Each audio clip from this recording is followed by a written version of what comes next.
오라, 우리가 여호와께 노래하며 우리의 구원의 반석을 향하여 즐거이 외치자. 우리가 감사함으로 그 앞에 나아가며 시를 지어 즐거이 그를 노래하자. 여호와는 크신 하나님이시요 모든 신들보다 크신 왕이시기 때문이로다. 하나님은 영이시니 예배하는 자가 영과 진리로 예배할지니라. 아멘.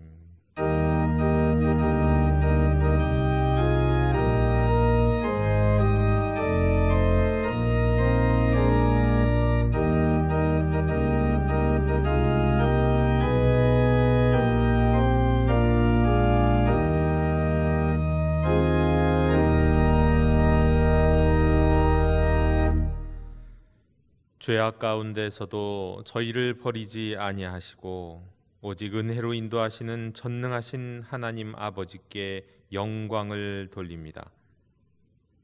하늘 보좌 버리고 사람이 되신 우리 주 예수 그리스도의 은혜를 길이 찬양하옵고, 오늘도 우리 가운데 우리와 함께 계시는 성령님의 교통하심을 인하여 주를 찬송하나이다. 성부, 성자, 성령 세세무궁토록 영광이 있을지어다. 아멘. 다 함께 자리에서 일어나셔서 오늘 이곳에 계신 성령님을 찬양하시겠습니다.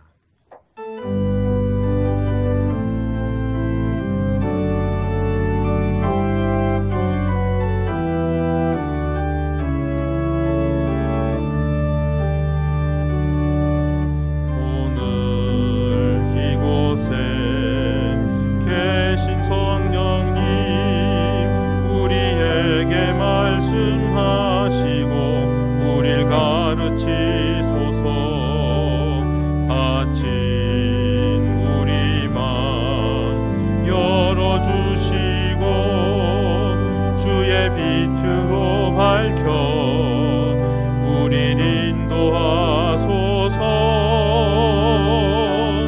주님보다 앞서지 않고 겸손하게 주님의 말씀 기다리니 주님 손에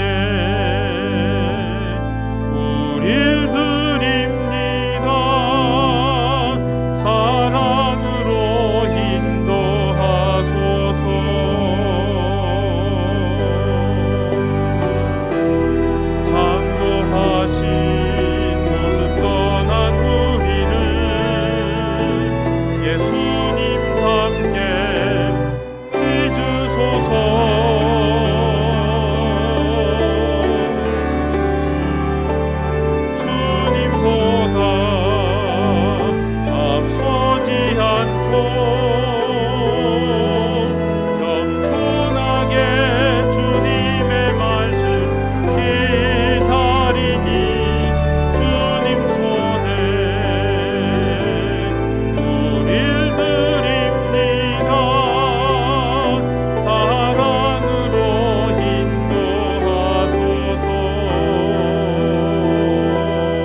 자비로우신 하나님 아버지, 불쌍히 여겨 주시옵소서.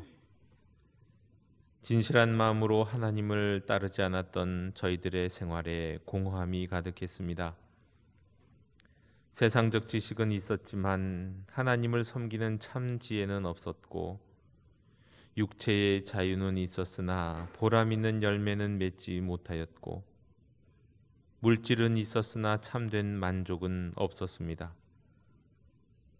믿음은 있었으나 행함은 없었고, 기도는 드렸으나 응답은 없었고, 아픔과 고통이 있었지만은 눈물은 말라버린 메마른 삶을 살았습니다. 오 주님, 우리 어리석음을 용서해 주시옵소서.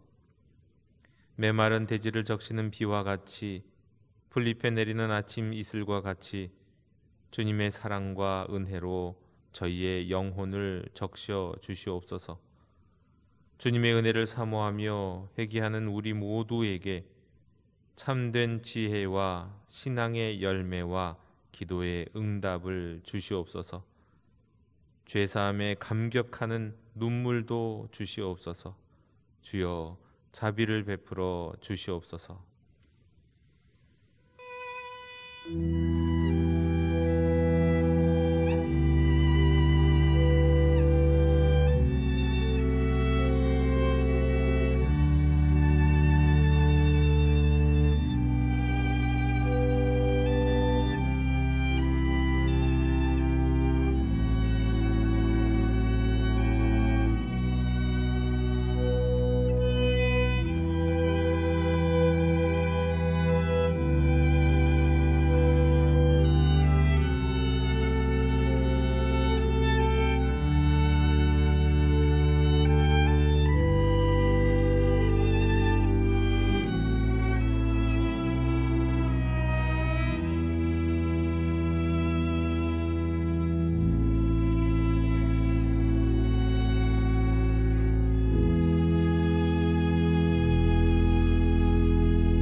악인이 만일 그가 행한 모든 죄에서 돌이켜 떠나 내 모든 율례를 지키고 정의와 공의를 행하면 반드시 살고 죽지 아니할 것이라.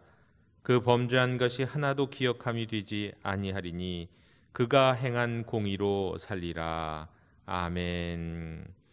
나는 전능하신 아버지 하나님 천지의 창조주를 믿습니다. 나는 그의 유일하신 아들 우리 주 예수 그리스도를 믿습니다.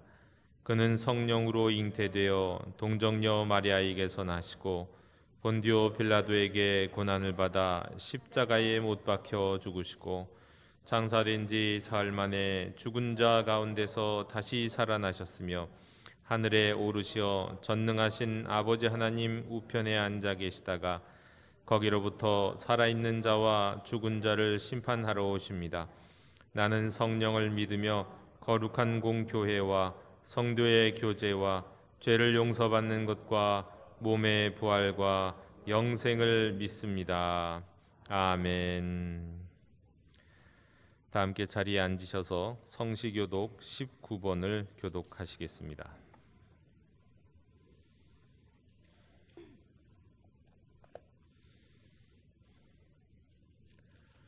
허물의 사함을 받고 자신의 죄가 가리어진 자는 복이 있도다.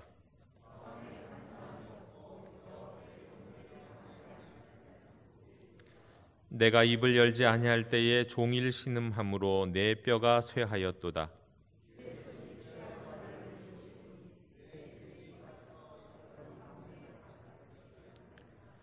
주께서 내 죄를 아시고 아뢰고 내 죄악을 숨기지 아니하였더니 이로 말미암아 모든 경건한 자는 주를 만날 기회를 얻어서 주께 기도할지라.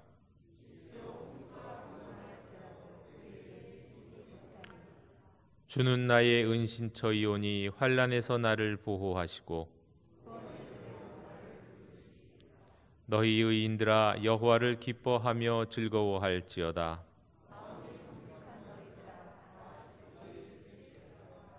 아멘.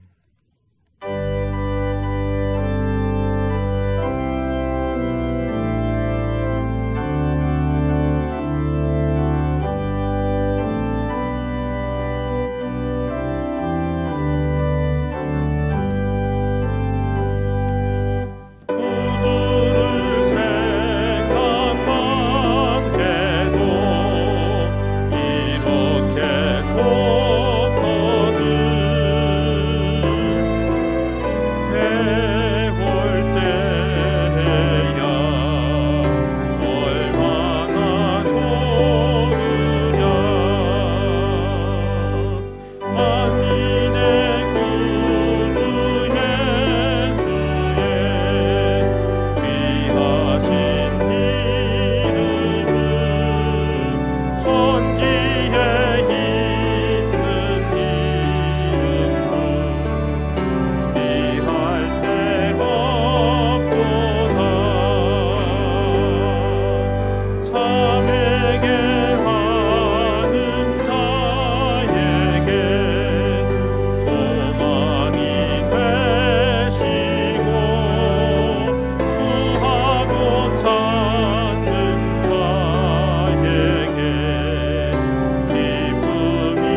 사랑과 은혜가 풍성하신 하나님 아버지,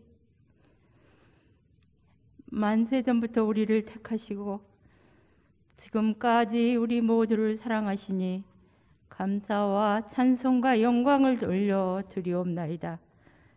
우리 안에 오셔서 언제나 사랑으로 인도하시고 함께 하시며 도와주시고 승리하게 하시고 강하게 하시며 두려워하지 않도록 역사하시는 아버지의 크신 은총을 감사 또 감사드리옵나이다. 아버지, 이 시간 우리의 허물과 죄악을 용서하여 주시옵소서. 사랑하지도 못했습니다. 오히려 미워하며 원망하고 시기하며 질투하고 남을 나보다 낮게 여기라 하신 주님의 말씀과 정반대에 서서 내가 제일이다 하고 나랑 다르면 정죄하고 비판하였습니다. 주님, 우리의 허물과 죄를 용서하여 주시옵소서. 사랑이 많으신 하나님 아버지, 이제 우리 모두 다 하나님만 사랑하게 도와주시옵소서. 또한 내 이웃을 내 몸같이 사랑하라 하신 주님의 말씀 따라 우리 영도 공동체가 서로 사랑하며 가난하고 소외된 자, 고통 중에 있는 주변과 나라와 민족과 열방을 향하여 힘있게 주님의 사랑을 전하는 자리에만 서도록 우리를 도와주시고 성령의 충만함으로 인도하여 주시옵소서. 오늘 머리 숙여 주님 앞에 예배하는 모든 권속들을 기억하여 주셔서 영광스러운 주님을 만나 배우는 귀한 시간이 되게 도와 주시옵소서. 어린아이와 노년에 이르기까지 한 생명 한 생명 이 시간 주님의 자비와 은총과 복을 내려 주시옵소서. 각 가정의 기도의 제목 위에 이 시간 말씀과 성령의 역사로 응답이 임하여 주시옵소서. 우리 공동체의 모든 가정 위에 영육 간의 강건함과 산업의 부흥과 자녀들의 축복을 내려 주시옵소서. 코로나로 엄중한 시기지만 우리 교회는 더욱 말씀 묵상과 기도와 순종으로 굳건한 믿음으로 나아가게 하여 주시옵소서. 우리 교회의 하반기 사역 위에 성령님 충만하게 역사해 주셔서 기쁨이 넘치게 해 주시옵소서. 다음 세대를 부흥케 해 주시고 믿음의 일꾼들이 더 많이 세워지도록 도와주시옵소서.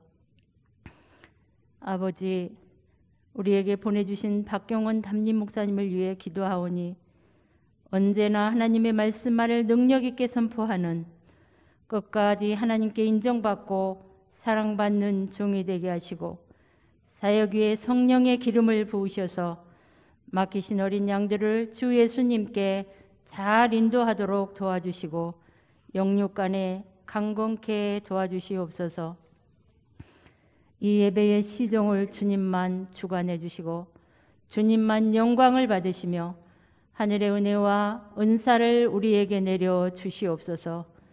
모든 예배위원들을 축복해 주시고 더러운 원수마귀 사탄 틈타지 못하도록 성령의 불담으로 막아 주시옵소서.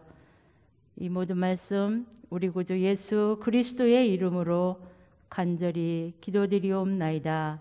아멘.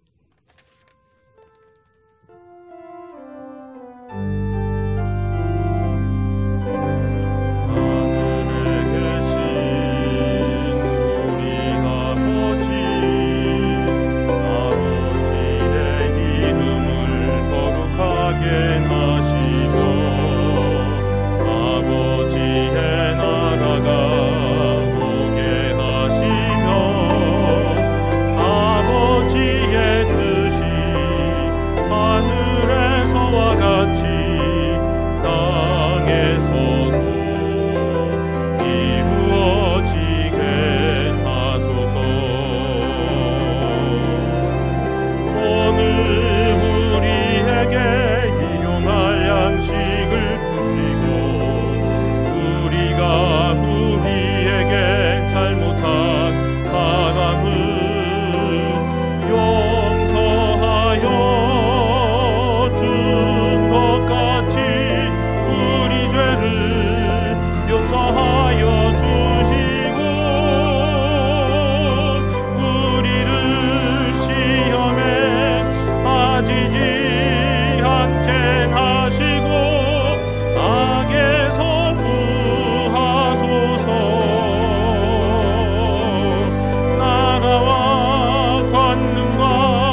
공동체 소식을 전해드리겠습니다. 우리가 코로나로 인해서 여전히 우리 종교시설 방역 지침 가운데 예배를 드리고 있는데요.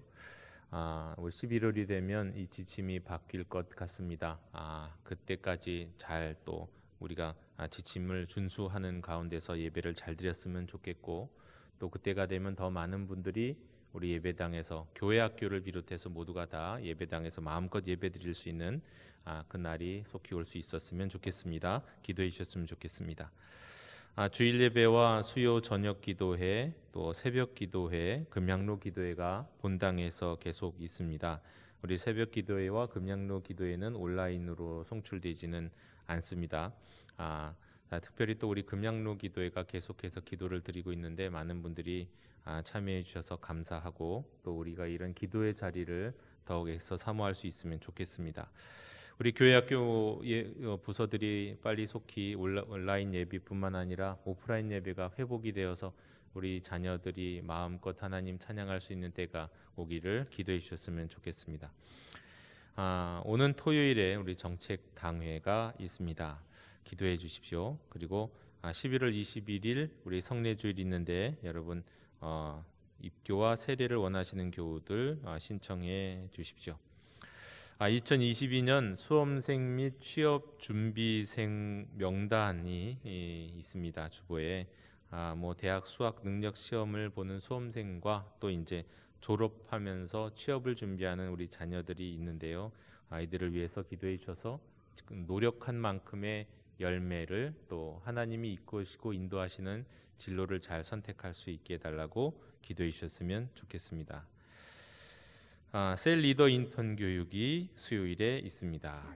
이번 주에 성경 통독하신 분은 강성규 집사님, 함종현 교우님, 김애순 권사님, 설형순 권사님이십니다.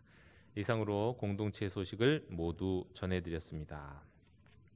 이제 다 함께 자리에서 일어나셔서 말씀을 위한 찬송을 함께 부르시겠습니다.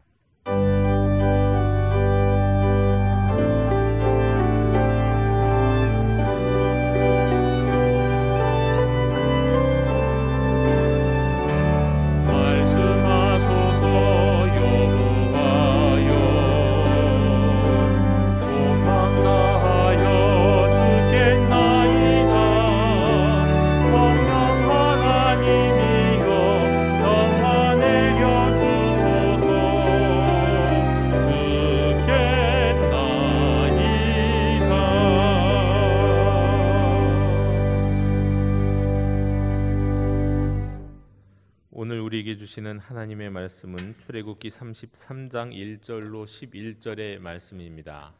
하나님의 말씀을 경청하십시오. 여호와께서 모세에게 이르시되 너는 내가 애굽 땅에서 인도하여 낸 백성과 함께 여기를 떠나서 내가 아브라함과 이삭과 야곱에게 맹세하여 내 자손에게 주기로 한 그 땅으로 올라가라. 내가 사자를 너보다 앞서 보내어 가나안 사람과 아모리 사람과 헷 사람과 브리스 사람과 히위 사람과 여부스 사람을 쫓아내고 너희를 젖과 꿀이 흐르는 땅에 이르게 하려니와 나는 너희와 함께 올라가지 아니하리니 너희는 목이 곧은 백성인즉 내가 길에서 너희를 진멸할까 염려함이니라 하시니, 백성이 이 준엄한 말씀을 듣고 슬퍼하여 한 사람도 자기의 몸을 단장하지 아니하니 여호와께서 모세에게 이르시기를 이스라엘 자손에게 이르라. 너희는 목이 곧은 백성인즉 내가 한순간이라도 너희 가운데에 이르면 너희를 진멸하리니 너희는 장신구를 떼어내라. 그리하면 내가 너희에게 어떻게 할 것인지 정하겠노라 하셨음이라. 이스라엘 자손이 호렙산에서부터 그들의 장신구를 떼어내니라. 모세가 항상 장막을 취하여 진 밖에 쳐서 진과 멀리 떠나게 하고 회막이라 이름하니 여호와를 앙모하는 자는 다 진 바깥 회막으로 나아가며, 모세가 회막으로 나아갈 때는 백성이 다 일어나 자기 장막 문에 서서 모세가 회막에 들어가기까지 바라보며, 모세가 회막에 들어갈 때에 구름 기둥이 내려 회막 문에 서며 여호와께서 모세와 말씀하시니 모든 백성이 회막 문에 구름 기둥이 서 있는 것을 보고 다 일어나 각기 장막 문에 서서 예배하며 사람이 자기의 친구와 이야기함 같이 여호와께서는 모세와 대면하여 말씀하시며, 모세는 진으로 돌아오나 눈의 아들 젊은 수종자 여호수아는 회막을 떠나지 아니하니라. 아멘. 자리에 앉으시겠습니다.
아멘. 우리 평화 인사를 나누시겠습니다. 주님의 평화를 빕니다.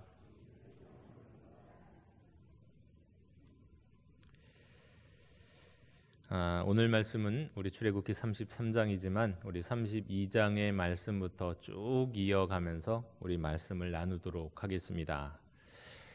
여호와 하나님이 이스라엘과 언약을 맺으신 후에 이제 모세를 따로 부르셨습니다. 모세는 40일을 산 위에서 성막을 짓는 방법을 중심으로 하나님의 명령을 받았고, 마지막에는 증거판, 곧 하나님이 친히 쓰신 돌판을 받았습니다. 그 사이에 백성들은 아론에게, 모세의 위임을 받은 아론에게 나와서 이렇게 말했습니다. 산 밑에서죠. 우리를 위하여 우리를 인도할 신을 만들라. 모세는 어찌 되었는지 알지 못함이니라. 이 아론은 가타부타 말도 없이 그들에게 아내와 자녀의 귀에서 금꼬리를 빼어 가져오라고 했습니다. 참 너무도 허무하죠. 하나님과 언약을 맺은 지 채 40일도 되기 전인데 말입니다. 너는 나 외에는 다른 신들을 내게 두지 말라라는 1계명 외에 너를 위하여 새긴 우상을 만들지 말라라는 2계명까지, 이 장엄한 하나님의 임재를 경험하고 하나님께 계명을 지키겠다고 반복해서 약속한 지 불과 40일도 되지 않아서 이 가장 중요한 계명들 무시하고 우상을 만들다니요. 정말 이렇게 빨리 있고 이렇게 제1계명, 제2계명 이렇게 깨트리다니 정말 이게 놀라울 정도입니다. 그런데 이토록 놀라운 영적 건망증을 보여주는 것은 이거 이스라엘 백성들만은 아닌 것 같습니다. 실은 오늘날의 우리 그리스도인들도 크게 다르지가 않습니다. 하나님의 은혜를 경험하고 놀라운 이적과 기사를 목도하고 하나님을 만나는 체험을 하고 때문에 또 하나님께 헌신을 약속했다 하더라도 그 기억을 까맣게 잊어버리는 데까지 불과 얼마 걸리지 않습니다. 아니, 누군가는 말하더군요. 현대인들은 더 심하다고요.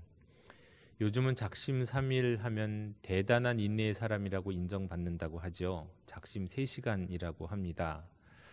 스마트폰 때문에 인내심이 정말 더 많이 줄어들었고 기억력도 줄어들었다. 때문에 일상에 대한 기억력과 집중력과 인내심이 이러하니 영적 기억력, 영적인 인내심은 훨씬 더하다 말씀드릴 수 있겠습니다. 그런데 이제 말씀을 또 보니까 가만히 보면 제1계명 다른 신들을 내게 두지 말라고 하신 그 계명을 어긴 것은 아닐 수도 있겠습니다. 왜냐하면 이스라엘 백성들이 금꼬리를 부어갖고 조각칼로 송아지를 만든 후에는 그 금송아지를 보고 그 금송아지한테 그들을 애굽에서 인도하여 낸 신이다 이렇게 말했기 때문입니다. 엄밀하게 말하면 이 1계명은 살짝 비켜가고 2계명에 불순종한 것이다 뭐 이렇게 말씀드릴 수도 있겠습니다. 다만 그들은 그 하나님을 인간적 방식으로 옆에다 두고 싶었던 것 같습니다. 그러니까 보고 위로를 받고 싶었던 것 같습니다. 그리고 나아가서요, 이스라엘은 어떻게 보면요, 하나님을 이렇게 만들어 놓고 자신들이 관리 가능한 신으로 두고 싶었던 것 같기도 합니다. 여러분, 보이지 않는 하나님은요, 인간의 관리가 불가능합니다. 하나님이 전적으로 주도권을 갖습니다. 하나님이 보이지 않을 때는 기도하는 것도 어떻게 보면 상당히 불편합니다. 그런데요, 눈에 보이면 일단 모든 게 편리해집니다. 심지어 보이기 때문에 보이지 않는 곳에서는 안 보이니까 상대적으로 또 자유를 누리기도 합니다. 그리고 보이는 곳에는 또 더 거기서는 열심히 섬기는 척할 수도 있고 기도하는 척할 수도 있습니다. 로마 가톨릭에서는요, 우상을 만들지 말라고 하는 우리의 제2계명이 1계명에 포함이 되어 있습니다. 그러니까 1계명 밑에 들어가 있어요. 때문에 또 반면에 우리의 10번째 계명이 그들은 9번째 계명, 10번째 계명으로 나누어져 있습니다. 자, 이렇게 생겼을 때 어떤 문제가 생길까요? 말하자면 이 1계명 밑에 2계명이 살짝 숨겨져 있다. 2계명이 두각을 나타내지 않는다. 이렇게 말씀드릴 수 있겠습니다. 로마 가톨릭은 왜 이런 것을 주장하고 고집할까요? 성당에 가보면 대번 알 수 있습니다. 십자가에 달린 그리스도의 형상, 또 성당 마당에 있는 성모 마리아의 형상들이요, 그 앞에 지나갈 때마다 기도하고 촛불 켜고 그런 모습들 보면 아하, 이런 것 때문이겠구나 대번 우리가 눈치챌 수 있죠. 절에 가도 불상이 있고요, 힌두교 사원에 가면 수많은 신들이 있는데 그 신들의 형상들을 갖가지 형상을 잘 만들어 놨죠. 다 비슷한 심성에서 시작된 겁니다. 그것은 이스라엘뿐만 아니라 사람들이 가지고 있는 게 보편적인 종교성과 관계가 되는 거죠. 그런데 성경에서 하나님은요, 이런 우리 보편적인 종교성과는 다르게 이 보편적 종교성을 그냥 놔두지 아니하시고요, 형상을 만들지 말라고 하셨어요. 왜 그렇습니까? 우리가 하나님을 관리하고 하나님 형상을 만들어 놓고는 그것을 우리가 주도하고 좌지우지하지 못하도록 하시기 위한 이유입니다. 네. 그리고 우리를 인간적인 종교성 안에서 하나님을 섬기는 것이 아니라 그 종교성을 뛰어넘고 천지를 창조하신 하나님을 바라보도록 하시기 위함입니다. 이스라엘 백성들은 이 황금 송아지상을 만들어 놓고요, 어떤 일을 벌였냐면 그 앞에서 먹고 마시고 일어나서 춤을 췄다고 기록하고 있습니다. 먹고 마시고 일어나서 춤췄다. 이런 모습은요, 이것은 전통적인 이스라엘 백성들의 하나님을 섬기는 예배하는 모습이 아닙니다. 이거는 그야말로 애굽의 백성들이, 가나안의 백성들이 자신들의 신을 섬기는 방식이에요. 이방 신들, 우상을 섬기는 방식입니다. 지금 이스라엘 백성들은 출애굽을 했음에도 불구하고 아직도 자기들이 과거의 우상을 섬기던 방식들을 벗어나지 못한 거예요. 여전히 그들은 방식 그대로 자기 신을, 하나님을 섬기는 그런 모습을 지금 보여주고 있는 겁니다. 언젠가도 제가 말씀드린 바 있는데요, 과거에 신내림 무당을 하다가 무당을 벗어 던지고 복음을 전하는 목회자가 된 목사님이 여기저기 이제 교회들을 돌아다니면서 간증을 하게 됐습니다. 근데 이제 초청받은 교회에서 자기가 전직 용한 무당 출신이었다, 그렇게 이야기하고, 그러나 내가 예수님을 믿게 되었다, 이렇게 고백하고 간증을 하고 내려왔을 때 은근히 교회 집사님이나 권사님들이 자꾸 물어본다는 거예요. 우리 저기 대학 가야 되는데 어느 대학 지원할까요? 네, 우리 남편 사업하는데 잘 될까요, 안 될까요? 이런 식으로 은근히 물어보는 우리 성도님들이 계시더라는 겁니다. 그런 얘기 들으면 참 속상하다고요. 예수님을 믿어도 어떻게 보면 믿기 이전의 모습을 완전히 버리지 못한 모습들이 그냥 나타나는 것을 보면서 말이죠. 그것도 신앙생활 1, 2년도 아니고 수십 년 하신 분들이 그랬다는 겁니다. 자, 이런 상황 속에서 하나님은 또 모세에게 말씀하셨습니다. 산 아래 이스라엘 백성이 부패했다고요. 그러니까 이것을 보여주신 거예요. 이것을 가르쳐 주셨어요. 지금 이스라엘 이 상황 속에서 모세는 사실 하나님 앞에 있었기 때문에 밑에서 일어난 일을 모르고 있잖아요. 근데 이걸 다 말씀하신 거예요. 그래서 이제 그때 또 하신 말씀이 하나님이 그들에게 명령한 길을 그들이 속히 떠났다 이렇게 말씀을 하셨습니다. 네. 자, 이해가 되지 않는 건 아닙니다. 그들이 기적을 경험하고 하나님의 임재와 역사를 경험했지만 실로 그들은 아직 굉장히 너무도 이 연약한 믿음이고 어린 믿음을 갖고 있잖아요. 미성숙한 믿음을 갖고 있습니다. 그들이 기적은 봤을지 모르지만요, 아직 그들이 하나님의 말씀을 익히고 그 말씀에 순종하면서 말씀 안에서 양육된 적은 없잖아요, 제대로. 그러니까 좀 이해가 되는 부분이 있습니다. 하나님 말씀을 묵상하고 그 말씀을 내면하고 순종하고 그것을 또 행해 보면서 말하자면 우리가 웨스터민스터 소율에서 말하는 것처럼요, 개혁신앙에서 말하는 것처럼 성화가 되어야 되는데 이 성화될 틈이 없었잖아요. 그래서 때문에 쉽게 잊고 또 쉽게 떠나는 것 당연할 수도 있습니다. 근데 오늘날에도 마찬가지입니다. 하나님과 인격적인 만남이 없고요, 또 말씀이 그의 가슴 속에 심겨지지 않는 성도들은요, 마치 뭔가 뜨겁게 기도하고 뭐 뜨겁게 뭘 하는 것 같다가도 순식간에 또 안 보여요. 네, 이런 모습들 많이 봅니다. 금방 또 하나님께 열심을 갖는 것 같다가 마치 순식간에 삐진 것처럼 뒤돌아서 또 하나님 멀리하다. 말씀이 심겨지지 않은 사람들은 그래요. 네. 은사를 체험해도 마찬가지예요. 신비한 기적을 봐도 똑같아요. 양육을 경험하지 않고 양육되지 않는 사람들의 공통점입니다. 제가 아는 목사님이 그런 얘기 하셨습니다. 그 목사님이 고등학교 다녔던 교회가 특별히 그 교회 고등부가 굉장히 뜨거웠대요. 그래서 그 고등부 학생들은요, 선생님도 아무도 없고 교육자도 안 와도 자기들끼리 와갖고 그렇게 막 밤마다 주중에도 모여갖고 밤에 모여서 기도회를 하고 그랬답니다. 심지어 그 기도 모임 같은 여러 은사들이 막 나타났는데요, 뭐 귀신도 쫓고 그랬대요, 고등학교 애들이.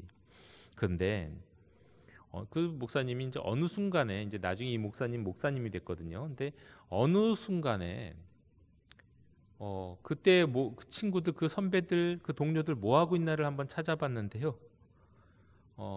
그때 그 열심히던 친구 선배들 중에 교회 다니고 있는 사람은 자기밖에 없더래요. 자기는 그때 은사도 못 받았대요. 그래갖고 사실은 조금은 약간은 자기는 뭐 열등하는 영적 열등 의식 속에서 교회를 다니긴 했는데, 그때 그렇게 열심히 그 은사에 있던 선배 동료들은 다 어디서 뭐 하는지 교회도 잘 안 다니고요, 자기만 지금 교회를 다니고 있더라. 그런 겁니다. 여러분, 어떤 은사가 믿음을 불러일으키는 거 아닙니다. 그것이 그 사람을 성숙하게 하는 거 아니에요. 성령님이 주도하시는 가운데 오직 심겨진 말씀이 그 안에서 자라난 사람만이, 말씀이 심겨지고 그 말씀이 자라난 사람만이 믿음의 뿌리를 내릴 수가 있는 겁니다. 어떤 영적인 은혜 그거 되지 않아요. 기도해 갖고 팍팍 넘어지고 무슨 이빨이 금리빨이 바뀌었다는 사람들이 있는데 그 경험해봐야 아무것도 아니에요. 아무것도 아니에요. 어느 순간에 그런 사람들 다 교회에서 그냥 사라져요. 말씀이 심겨지지 않으면 그렇게 된다는 겁니다. 말씀이 심겨지지 않으면. 그리고 예수 그리스도와 그 심겨진 말씀을 기반으로 예수 그리스도와 영적인 사귐, 하나님과의 인격적 만남이 없으면 다 헛된 겁니다. 자, 시내산에서 하나님께서는 모세에게 말씀하셨습니다. 화가 나셨잖아요. 내가 이제 이스라엘 멸하고 너를 세워갖고 이제 너로부터 다시 시작하겠다. 너를 큰 나라가 되게 하겠다. 그렇게 말씀하셨어요. 그러자 모세는 이스라엘 편에서 이제 하나님 앞에서 이스라엘 편에 서갖고 기도하기 시작합니다. 중보자의 역할을 하기 시작합니다. 그리고 하나님께 이렇게 말씀드리면서, 하나님 제발 이스라엘 백성을 향한 진노를 거두어 주십시오. 저들을 심판하지 말아 주십시오. 이렇게 기도를 하는데요, 나름대로 이 모세에겐 논리가 있었어요. 논리, 기도의 논리, 기도의 내용, 하나님 앞에 기도할 만한 근거 3가지를 들이대는 얘기하는데, 어떻게 보면 이게 논술이에요. 이런 논술을 첫 번째, 두 번째, 세 번째, 그러니까 들어주세요, 뭐 이런 겁니다. 자, 이 세 가지 하나님 앞에 무슨 내용으로 기도했을까요? 첫째, 하나님, 어떻게 하나님이 이끌어신 내신 백성들을 그렇게 심판하실 수가 있습니까? 저 백성들 다른 백성들 아니라 하나님이 구원하신 백성이에요. 하나님이 선택하신 백성이에요. 그러니까 제발 진노를 거두어 주세요. 두 번째, 자, 하나님이 만약에 그렇게 하시면 애굽 사람들 뭐라고 할까요? 하나님이 이스라엘 사람들 진멸하려고 진멸하시려는 의도로 끌어내신 거라고 그렇게 조롱하지 않겠습니까? 그러니 그렇게 하시면 안 됩니다. 세 번째, 아브라함과 이삭과 야곱에게 약속하신 것 제발 기억해 주십시오. 별과 같이 많은 자손과 약속한 땅을 주시겠다고 약속하셨잖아요. 이제 저들을 통하여 이루어지기 시작했는데, 자, 이런 세 가지 근거를 대면서 지금 하나님께 진노를 거두어달라고 기도하고 있습니다. 근데 가만 보면 이런 기도는 우리도 할 수 있는 사실 기도예요. 우리 삶에 어떤 어려움이 있고 마치 하나님이 우리를 꾸짖으시는 것 같고 벌하시는 것 같을 때 우리가 하나님 앞에 회개한 다음에 이렇게 기도할 수 있죠. 하나님이 저 불러주셨잖아요. 하나님이 저 구원하셨잖아요. 하나님이 저 택하셨잖아요. 제가 지금 이런 모습이라 하나님 앞에 내어놓을 것 아무것도 없고 사실은 부끄럽고 죄 지은 것 많은 사람이지만 그래도 하나님이 택하셨잖아요. 또 하나님, 제가 이렇게 내 죄 때문에 이런 문제가 생겼다 할지라도요, 내게 이렇게 어려움이 생기고 제가 이렇게 문제만 계속 많은 모습으로 살아가면 세상 사람들이 교회 다니는 저를 보고 그리스도인인 저를 보고 뭐라고 하겠습니까? 그러니 주님, 제 삶의 문제로부터 저를 고쳐주시고 저를 더 이상 벌하지 마시고 은혜로 인도해 주세요. 이렇게 기도할 수 있죠. 네, 그리고 무엇보다 하나님의 말씀 속에서 약속하신 거요, 그 약속하신 것이 이루어지도록 해주세요. 이렇게 우리가 기도할 수 있습니다. 모세가 기도한 것처럼 말이죠. 자, 이렇게 모세는 하나님께 진노를 내리지 말아 달라고 기도했습니다. 근데요, 이때는 하나님의 화를 풀어드리려고 했던 모세가요, 잠시 후에는 자신의 눈으로 이스라엘 백성들이 저지른 그 광란의 우상 파티를 보게 됩니다. 그때는요, 모세도 이 분노를 감출 수가 없었어요. 네, 하나님과 맺은 언약의 계약서, 이 계약서인 두 돌판, 이게 이 계약서거든요. 계약서를 딱 들고 오다가 딱 보고는 두 가지 이유로 이 계약서를 찢어버렸어요. 돌판을 깨트려 버린 거죠. 무엇 때문에? 첫째, 화가 나갖고. 두 번째는 이 계약서라는 게 계약을 지킬 때 의미가 있는데 이미 계약은 깨진 거나 마찬가지거든요. 그러니까 또 화가 나갖고. 네, 그래서 깨트려 버렸어요. 그리고는 그들의 그 송아지를 불살라 버리고는, 그 황금 송아지 불살라 버리고는 그걸 물에 불려 갖고 이스라엘 백성들 마시게 했잖아요. 자, 그런데 이런 후에 모세는 이제 아론에게 묻습니다. 어떻게 해서 이런 일이 일어났냐고요. 그때 아론의 반응이 가관이에요. 모든 것을 이스라엘 백성들의 책임으로만 돌립니다. 게다가 자신이 주도해 갖고 황금 송아지를 제작했잖아요. 그런데 황금 소장이 제작할 때요, 금으로 녹이고 이거 가져오라고 하고는 금고리를 녹여갖고 그걸 칼로 조각했잖아요. 그렇게 새겼는데, 실은 그렇게 새겼는데 모세한테 얘기할 때 뭐라고 얘기하냐면, 황금 가져가고 불에다가 넣었더니 그냥 이렇게 황금 송아지가 나왔다, 뭐 이런 식으로 얘기하는 거예요. 얼마나 무책임한지요. 자신의 한 일에 대한 책임감은 물론이고 처음부터 이스라엘 백성에 대한 책임감도 없었던 거예요, 아론은. 네, 이게 지도자의 차이예요. 못난 지도자는 다른 사람을 탓합니다. 백성들을 탓하고 아랫사람을 탓해요. 애초부터 그 모든 것들이 자신의 책임이었다는 건 생각도 안 하고 얘기도 하지 않아요. 아론은 딱 보니까 이 사람은 진짜 적어도 지도자감은 아니었구나라는 것을 우리는 알 수가 있습니다. 지도자감은 아니었던 거죠. 자, 그리고 이런 아론의 변명을 들은 모세가요, 이스라엘 백성들을 살펴봤습니다. 근데 아직도 이스라엘 백성들이 정신을 못 차렸어요. 정신을 차리지 못하고 있었어요. 왜냐하면 이게 이제 성경에 보면 이 방자에 행했다고 나오거든요. 이게 무슨 뜻일까 가만히 추측해 보면 그런 것 같아요. 모세가 지금 한 이 황금 송아지 녹여버리고 불살라버리고 그 가루를 이스라엘 백성들에게 먹이면서 하는 그 일을 보고 여기에 저항하는 사람들이 있었던 것 같아요. 여기에 도전하는 백성들이 또 있었던 것 같아요. 네, 이거에 이 모세는 더 이제 분노했죠. 그러니까 제구실을 못한 아론을 그냥 딱 치워버리고요, 이스라엘 백성들 가운데 황금 송아지 숭배에 참여하지 않고 하나님과의 언약을 지키려고요 하나님 편에 서 있던 충성스러웠던 사람들을 소집해요. 누가 나왔을까요? 레위인들이 쫙 나오는 거예요. 레위인 모두가 다 하나님 편에 섰던 건 아닌 것 같은데 레위인들이 그중에 나왔어요. 그 레위인들이 앞에 나와갖고는 결국 모세의 명령을 따라서 자신의 혈족임에도 불구하고 황금 송아지 숭배에 참여하고 또 이후에 모세를 향하여서 방자히 행했던 도전했던 이들을 처형해요. 모세는 하나님을 대신해서 가족을 불문하고 심판을 행했던 이 레위인들을 나중에 축복합니다. 이런 일들이 일어나요. 그런데 이때 모세가 이렇게 말하거든요. 이들이 하나님께 헌신하였고 이들에게 복이 있다. 이 레위인들을 향해서 그런 얘기를 하는데요. 이 헌신했다는 말은 뭐냐면요, 임직한다는 뜻이에요. 그러니까 이 레위인들이 이 일을 인해서 이제 이들은 제사장으로 임직하게 됐다, 그런 뜻이에요.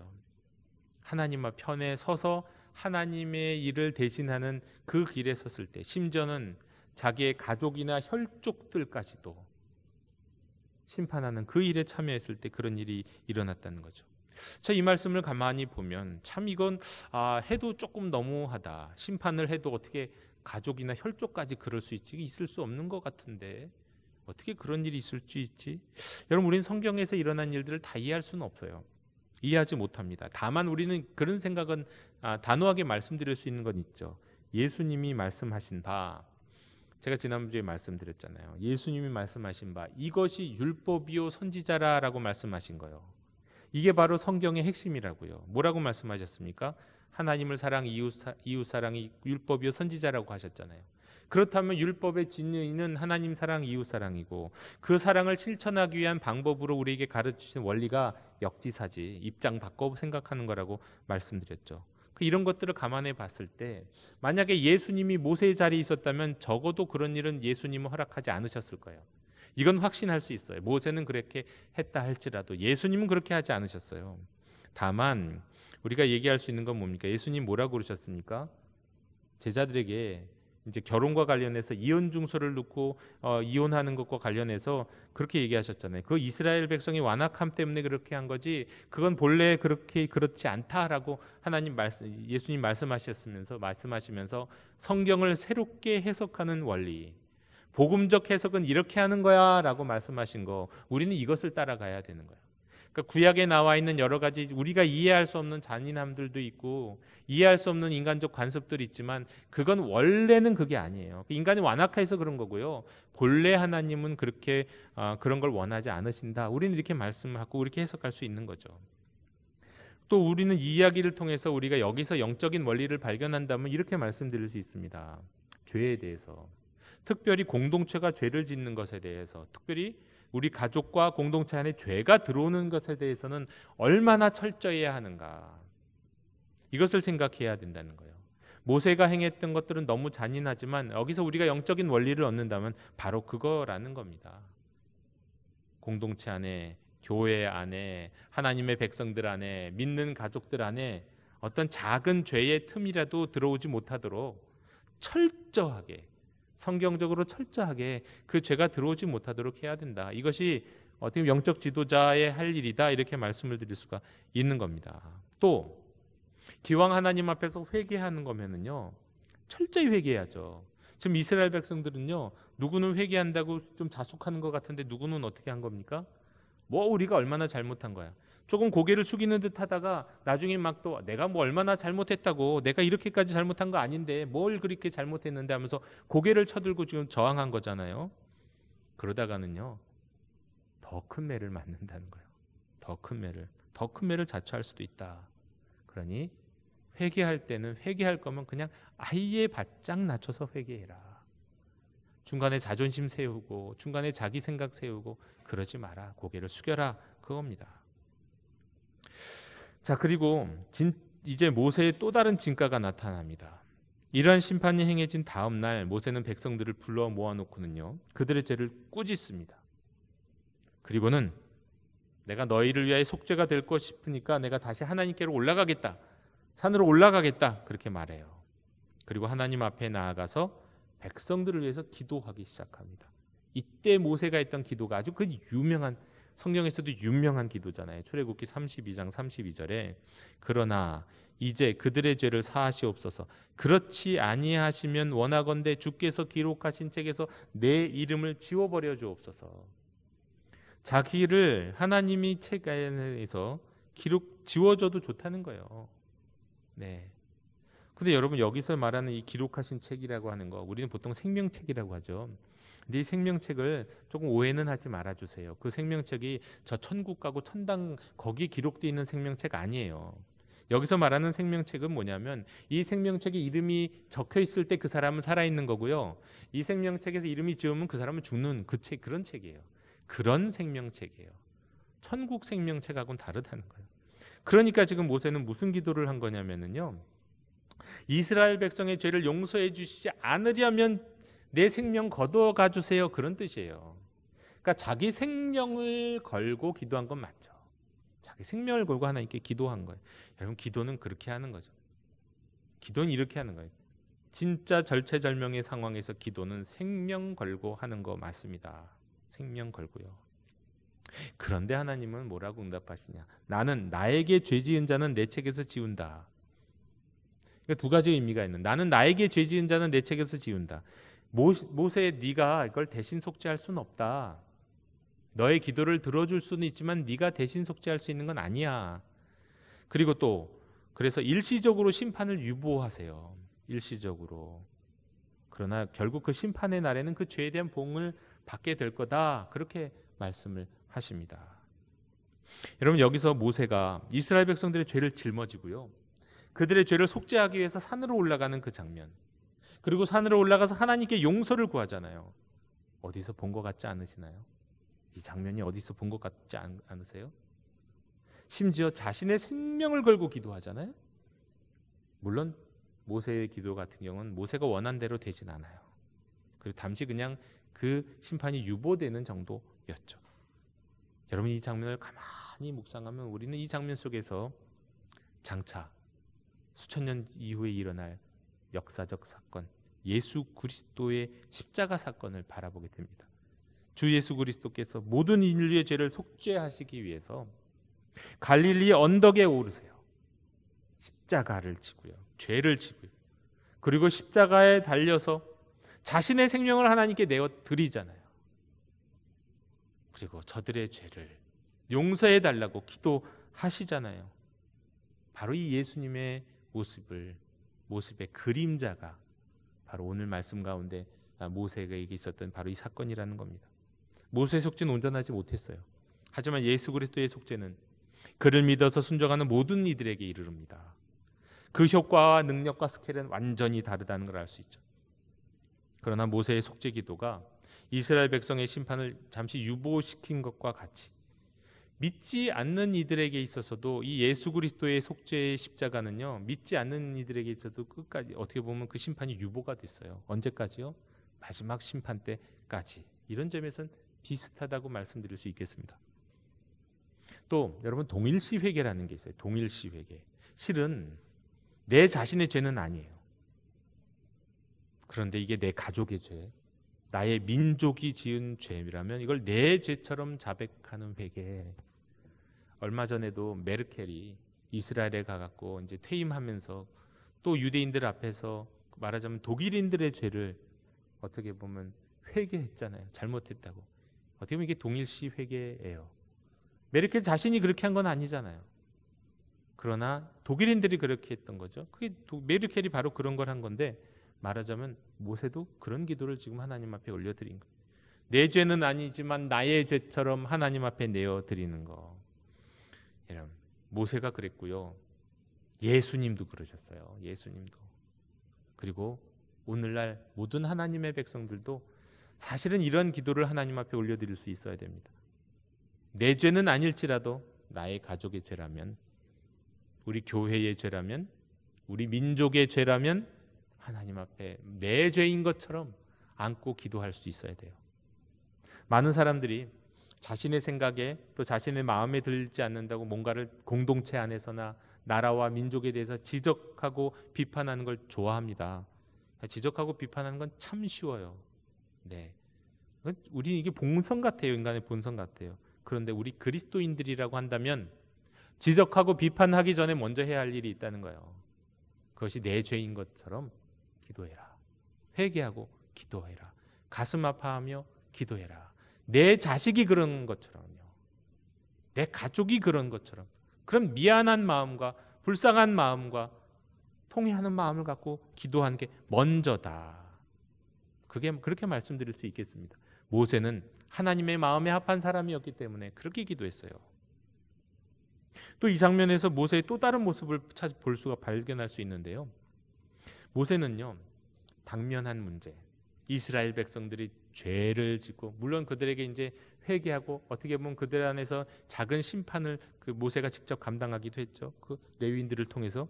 그런지 그 가운데 그 다음에 어떻게 행해야 될 것인지 무엇을 해야 할 것인지 이스라엘 백성들과 상의하지 않습니다. 이 문제를 갖고요 백성들과 씨름하지 않아요. 토론하지도 않아요. 오직 하나님과 씨름하는 기도의 자리로 가지고 올라가요. 이게 바로 영적 지도자죠. 영적 지도자는 공동체원들과 씨름하지 않아요. 오직 하나님 앞에서만 씨름하고 그 씨름한 결과를 공동체에 어떻게 보면 선포해요. 만일 모세가 이스라엘 백성들과 논쟁을 하고 그들의 의견을 듣고 그들의 의견을 반영했다고 한다면 이스라엘은 바로 이 지점에서 벌써 다 무너지고 심판받고 사라졌을 거예요. 사실 가만 보면 오늘 교회가 약해지는 지점도 이 지점입니다. 사실 교회가 영적인 기관이라고 한다면 모든 문제는 하나님 앞에 가지고 가서 씨름하고 하나님의 뜻을 구해야 되는데 사람들의 이야기 더 많이 귀를 기울여요. 사람들과 씨름하는 일들이 공동체에서 더 중요한 일이 돼버렸어요. 교회 안팎에 여론에다 귀를 기울여요. 하나님이 뭐라고 말씀하시는지를 들으려고 하진 않고요. 사람에게 묻지 말고 하나님에게 물어야 되는데 이런 모습들이 오늘날 영적인 기관인 교회 안에서 너무 약해졌다는 거예요. 그런데 이런 기도를 드릴 때 하나님은 모세에게 말씀하셨어요. 이제 너는 내가 약속한 그 땅으로 올라가라. 말하자면 하나님이 지금 어떤 말씀이 있냐면 어떤 면에서는 진노를 살짝 푸셨어요. 그런데 그 진노가 완전히 해소되지는 않으셨어요. 그리고는 이제 새로운 명령을 하시는 거예요. 자, 너는 내가 약속한 그 땅으로 올라가라. 그런데 내가 직접 가지 않고 나의 사자를 너보다 앞서 보내겠다. 그러면서 하시는 말씀이 내가 너희와 함께 가지 않는 이유는 너희가 목이 곧은 백성이라서 내가 너희 가운데 있다가는 너희들의 죄를 보면 내가 너희를 진멸할까 봐 안 되겠다. 이렇게 말씀하십니다. 그렇습니다, 여러분. 하나님은 죄와 함께 하실 수 없는 분이세요. 죄는 심판하시거나 해결하셔야 하는 분이세요. 따라서 만약에 정말 이스라엘 백성 그 한복판에 계시다가는 그들의 죄를 보면 심판하실 수밖에 없을 수 있습니다. 그래서 어떻게 보면 그들과 거리를 두는 거 이건 정말 좋은 의미일 수 있어요. 대신 당신의 사자들을 통해서 원격적으로 이스라엘 백성들을 인도하시겠다고 했잖아요. 완전히 버리시겠다는 거 아니잖아요. 우리 그리스도인들도 그래요. 종종 하나님께서 나의 삶에 나의 심령에 안 계신 것 같다라고 생각할 땐 잘 생각해 보세요. 그럴 때는 혹시 내가 하나님 앞에서 회개하지 아니한 죄가 있어가지고 하나님이 그 죄인 가운데 있는 나와 함께 하시면 하나님이 나를 어떻게 하시겠어요? 내 죄를 어떻게 하시겠어요? 하나님은 죄와 함께 계실 수가 없는데 그 한복판에 하나님이 계시면 어떻게 될까? 하나님 우리를 심판하실 수밖에 없잖아요. 그래서 하나님이 어떻게 보면 우리 안에 계시지 않고 우리를 살짝 떠나 계시듯이 우리 곁에 계실 수도 있어요. 우리 중심에 안 계시고요. 그것이 우리에게서는 하나님이 우리 삶에 안 계시는 것처럼 나를 만나주시지 않는 것처럼 내 기도를 안 들어주시는 것처럼 경험될 수 있어요. 그런데 가만 생각해 보면 원인은 다른 데 있는 거예요. 내 죄 때문에. 하나님이 내 안에 계시다가는 하나님이 나를 심판하실 수밖에 없기 때문에 주님이 바로 내 안에가 아니라 지금 이스라엘 백성 바로 뒤에서 우리를 인도하시려고 하시는 이 말씀처럼 우리 곁에 조금 거리를 두고 계실 수 있다는 겁니다. 여러분, 하나님의 심판은요 사실 우리 내면에서 이미 이루어지고 있어요. 무엇을 통해 이루어지고 있을까요? 양심이라고 하는 거. 양심. 우리 안에 죄가 있으면 우리의 영적인 양심들은 그것 때문에 괴롭기 마련이죠. 네, 죄가 들어오면 괴로워요. 죄가 있다는 거 알면 우리는 불편하죠. 네, 사실 그 불편함을 직면하지 않기 위해서 사람들이 취하는 방법은 사실은 불편하기 때문에 하나님을 우리가 또 멀리하는 것이기도 해요. 그러니까 오늘 이 말씀은 두 가지 차원에서 말씀이에요. 하나님이 우리 안에 죄가 있다 보면 하나님이 입장에서 우리 죄를 심판하시기 수밖에 없기 때문에 우리를 멀리하신다는 뜻도 있고요. 또한 반면에 우리의 양심이 우리 스스로를 괴롭게 하기 때문에 하나님이 우리 중심에 계시면 우리가 괴로워지기 때문에 더 괴로워지기 때문에 양심이 더 예민해지니까요. 그렇기 때문에 또 하나님을 우리가 밀어내는 것일 수도 있다는 겁니다. 자, 그러한 때 이런 준엄한 말씀을 들었던 이스라엘 백성들은요, 어떻게 반응을 했을까요? 그들은 슬퍼하기 시작했습니다. 슬퍼하면서 이제는 좀 정신 차린 것 같아요. 한 사람도 자기 몸을 단장하지 않았어요. 자기 몸을 단장하지 않았다는 것은 화장을 하지 않는다는 거고요. 몸을 꾸미지 않는다는 건 이제 죄 때문에 슬퍼한다는 뜻이에요. 슬픔을 표현하는 방법이에요. 나는 정말 슬퍼요 라는 사람이 화장하고 온몸을 꾸미고 다니진 않아요. 네, 슬픈 사람은 그럴 수가 없거든요. 슬픔 속에서. 네, 이거 자기의 슬픔을, 죄로 인한 슬픔을 표현하는 거예요. 그리고 이 단장품이라고 하는 것, 사실 몸을 꾸미는 것이 폐물인데, 이 폐물이라고 하는 게 애굽에서 탈출할 때 애굽 사람들로부터 빼앗은 약탈물이거든요. 근데 이스라엘 백성들이 이걸 스스로 내려놨어요. 왜? 죄를 회개하기 위해서. 그런데 거기다가 하나님은 또 말씀하세요. 이 장신구를 영원히 떼어내라. 다시는 하지 말아라. 그리하여 하나님이 그들에게 다시 은혜를 베푸실 수 있다. 이런 식으로 말씀하셨어요. 내가 너희들 하는 거 보고 이제 어떻게 하는지 보겠다. 여러분, 하나님은 우리가 회개 이전, 믿음 이전에 살았던 어떤 습관, 영적인 구습들로부터 완전히 자유로운 가운데 하나님을 따라가길 원하세요. 완전히 떨쳐버리기를 원하세요. 우리 이전에 있던 거, 내가 좋았던 거, 내가 즐거웠던 거, 그거 하나님이 원하시는 거 아니면요, 싹둑 잘라버려야 합니다. 완전히 단절을 시켜버려야 돼요. 자, 이후에 모세는 신의 산이 아닌 이스라엘 진영 바깥에 만남의 장막을 취합니다. 그리고 여호와를 앙모하는 사람들, 그러니까 늘 여호와의 뜻을 구하고 여호와 제일 신앙을 가진 자들과 더불어서 그 진 밖으로, 이스라엘 백성들의 그 진 밖으로 나가서 거기에 잠시 세운 회막, 문자 그대로 번역하면 만남의 장막인데요, 이 만남의 장막에서 하나님을 만나요. 그런데 그때 이스라엘 백성들은 달라졌어요. 모세가 이제 하나님께 나간다, 진 밖으로 나간다, 만남의 장막으로 나간다고 하면 이스라엘 백성들은요, 다 자기 장막 문에서 모세가 만남의 장막 문에 들어갈 때까지 모세를 바라볼 때 존경과 경의의 시선으로 바라보면서 기다려요. 그리고 모세가 만남의 장막에 딱 들어갔을 때 성막에서 일어나는 것처럼 구름 기둥이 거기에 내리면, 구름 기둥이 거기 서 있는 것을 보게 되면 이스라엘 백성들은 각기 자기의 장막, 자기의 천막 앞에서 하나님을 향해, 그 회막을 향해 바라보며 예배했어요. 다시 말해서 모세가 하나님 앞에서 중보기도할 때, 하나님을 만나고 중보기도할 때 그들은 밖에서 회개의 기도를 드린 거예요. 철저한 회개하는 이스라엘 백성들의 모습, 이 모습이 나타나는 거죠. 여러분, 이 만남의 장막은 하나님이 지으라고 설계도까지 주셨던 그 성막은 아니에요. 그 이전에 모세가 하나님을 만나는 곳인데, 어떻게 보면 그냥 이스라엘 백성들이 다른 천막과 그냥 동일한 천막일 겁니다. 그런데 하나님은 일단 거기에서 이스라엘 백성들을 이끌 이 모세를 만나 주셨어요. 그런데 그 한복판에서 만나시지 못한 이유가 뭐라고요? 이스라엘 백성들이 또다시 죄를 지으면 이스라엘 백성들의 죄 때문에 그들을 진멸할지도 모르기 때문에 그 바깥에서 만나주세요. 거리를 두고 만나주세요. 그리고 거기서 만나실 때 오늘 말씀의 설교의 제목처럼 하나님이 모세와 어떻게 만나주시냐, 사람이 친구와 이야기하듯 만나주세요.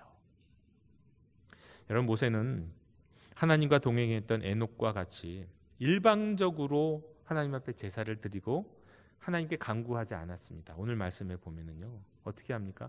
하나님과 대화를 나누며 기도했어요. 기도는 기본적으로 우리가 하나님께 우리 간구를 다 알려드리면 그게 기도가 아니에요. 기도는 궁극적으로 사귐의 기도예요. 하나님과의 사귐. 내가 하나님 앞에서 나 오늘 1시간 기도했어. 하나님 1시간 동안 중보 기도의 기도 제목을 탁 읊어갖고 기도하고 아멘 하고 끝나면 그게 기도인가요? 물론 우리의 기도에는 그런 기도도 있어요. 하지만 궁극적인 기도는 그 기도를 통해 하나님과의 인격적인 만남, 하나님과의 사귐이 이루어지는 게 진짜 기도예요. 그게 성숙한 기도예요. 모세는 그렇게 기도했어요. 이때 모세가 기도했던 기도의 내용, 그러니까 하나님과 친구처럼 만나서 기도했던 내용은 다른 게 아니었습니다. 뭐냐면요, 이스라엘 백성들이 가나안으로 들어갈 때 하나님이 들어가라고 말씀하셨으니까. 그런데 들어갈 때 하나님이 뭐라고 말씀하셨어요? 거리를 두고 내가 너희들을 어떻게 사자를 보내서 너희들을 이끌 것다 그렇게 말씀하시는데 모세는 그거 아닙니다. 그거 아니에요. 하나님, 우리 가운데 계셔야 돼요. 우리와 함께 계셔야 돼요. 우리와 동행해 주셔야 돼요. 이 기도를 드렸습니다. 여러분, 우리도 그래야 돼요. 우리도 기도할 때 하나님, 나랑 적당한 거리를 두고 그 적당한 거리 가운데 함께 가주세요. 그렇게 기도해서는 안 됩니다. 하나님, 내 인생의 삶의 중심에 와주세요. 내 삶의 한복판에 와주세요. 내 영혼의 한복판에서 나랑 동행해 주세요. 그래서 내 인생을 주관해 주세요. 그렇게 기도해야 됩니다. 여러분, 이렇게 하려면 필요한 게 뭐가 있을까요? 하나님과 동행하는 인생이 되고자 할 때 여러분, 우리가 하나님 앞에 어떻게 기도하고 우리가 해야 할 일, 우리가 준비해야 될 모습은 뭐가 있을까요? 그러기 위해서 필요한 것은요, 일단 우리 삶에 죄가 없어야죠. 또 어떻게 죄가 없습니까? 날마다 회개하는 삶을, 철저하게 우리 자신을 돌아보며 회개하는 삶을 살아야 한다는 거죠. 네. 또 하나님 편에 서서 하나님을 향한 열심으로 살아야 합니다. 이것이 중요해요.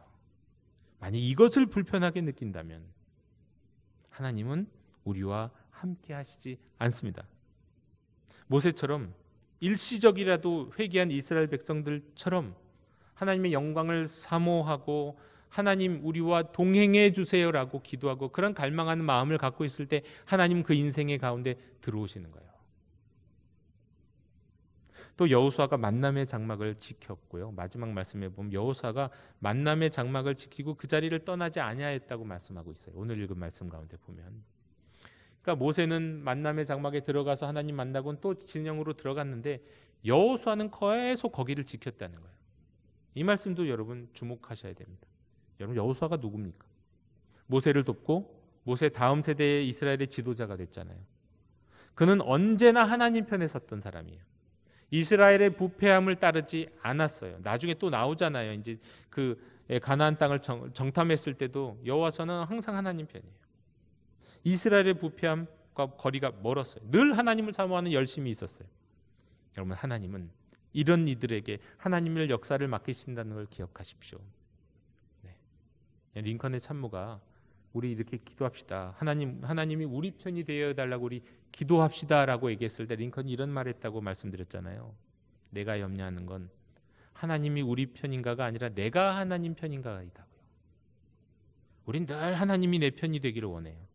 네. 하나님이 내 편이 되기를 원해요. 근데 하나님 편에 서기를 원하는 사람을 하나님은 세우신다는 것을 기억하셔야 됩니다. 자기중심적으로 하나님을 필요로 하는 수많은 정치 지도자들, 뉴스를 보면 나오잖아요. 하나님 내 편이에요. 하나님 내 편이에요. 그 필요로 하자 하나님이 내 편이었으면 좋겠죠. 그러니까 성가 때만 되면 어떻게든 다 모든 지도자들이 다 기독교를 자기 편으로, 하나님을 자기 편으로 만들고 싶어 하죠. 하나님과 상관없는 이들이에요. 또 어떤 사람들은 자신을 지지하는 그룹에 도취돼서 하나님이 자기 편인 것처럼 착각하면서 하나님을, 성경을, 교회를 이용하려는 이들도 있어요. 하나님과 상관없는 사람들이에요. 이렇게 생각하니까 도무지 세상에서 하나님 편에 있는 사람 찾기 어렵네요. 그러나 오늘 이 예배 가운데 하나님 앞에 나온 우리 영도교회 형제자매 여러분, 모세도 여호수아도 예수님도 하나님을 자신의 편으로 끌어들이려고 하지 않았습니다. 언제나 자신이 하나님의 편에 서 있으려고 했을 뿐이었습니다. 그럼 이젠 우리가 저와 여러분이 하나님 편에 선 사람이 될 차례예요. 크건 작건 내가 원하는 방식이든 아니든 하나님은 모세와 같이 여호수아와 같이 하나님의 편 사람, 하나님의 편에 서려고 하는 사모함과 열정을 갖고 있고 거기에 헌신한 사람들을, 그런 사람들을 통해서 하나님 나라를 세우시고요, 그들에게 상 주시고 그들에게 복을 주시기 때문입니다. 사람이 자기 친구와 이야기함 같이 하나님과 대면했던 거, 모세가 이럴 수 있었던 것은요, 그가 하나님 편에 선 자였기 때문이에요. 우리가 하나님 편에 서려고 하고 하나님의 편에 선 자가 되기 전에는 진정으로 우리가 하나님, 모세와 같이 하나님과 대면하여 이야기하듯 그런 진정한 사귐을 가질 수 없습니다. 오직 모세처럼, 여호수아처럼, 예수님처럼 하나님과 친구처럼 대화하고 이야기 나눌 수 있는 여러분 되셨으면 좋겠습니다. 하나님의 편자에게 주시는 축복을 누리는 우리 영도 가족들 다 되시기를 주님의 이름으로 축원합니다. 하나님 감사합니다. 오늘 주신 이 긴 출애굽기의 말씀을 통해 우리에게 주신 많은 영적 원리들 기억하면서 우리의 삶에서 따르고 순종하는 저희들 되게 해 주옵소서. 특별히 하나님의 편에 선 자가 되어서 모세처럼 주님과 긴밀한 사귐을 갖고 살아가는 주의 백성들 될 수 있도록 인도해 주시옵소서. 예수님 이름으로 기도드립니다. 아멘. 이 시간 찬송가 434장 1절만 부르시며 우리 봉헌하시겠습니다.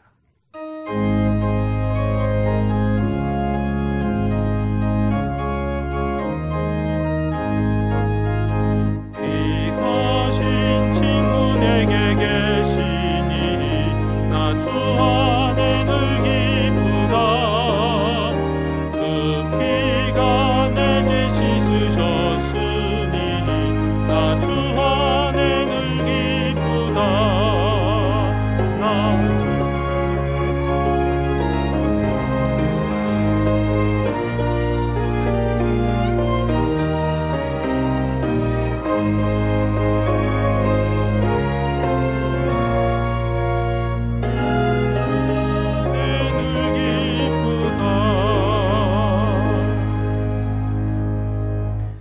주님, 이 시간 저희들에게 허락하신 물질을 아까워하지 아니하고 기쁜 마음으로 주님께 돌려드립니다. 주일 헌금 10의 1조 감사 헌금 여러 목적 헌금을 하나님 앞에 드립니다.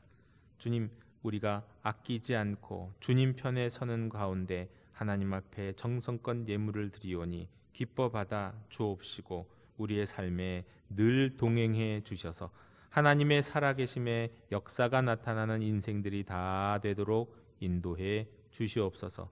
감사드리며 예수 그리스도 이름으로 봉헌기도 드리옵나이다. 아멘. 다 함께 자리에서 일어나셔서 결단의 찬양을 함께 부르시겠습니다.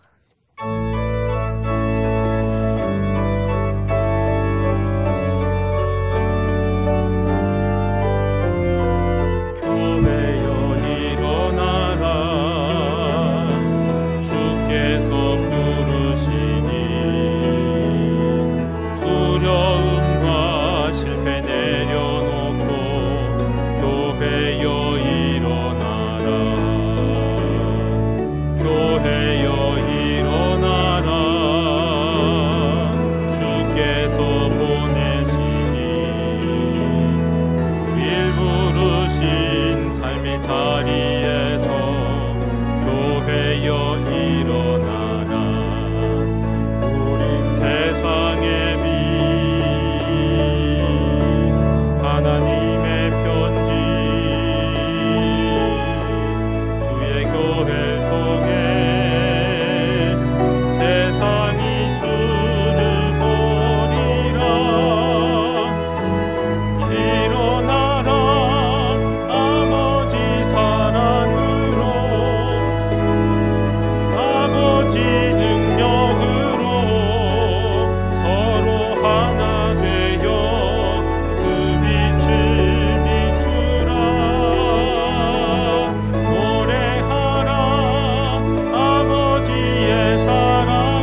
여호와는 내게 복을 주시고 너를 지키시기를 원하며 여호와는 그의 얼굴을 내게 비추사 은혜 베푸시기를 원하며 여호와는 그 얼굴을 내게로 향하여 드사 평강 주시기를 원하노라. 아멘.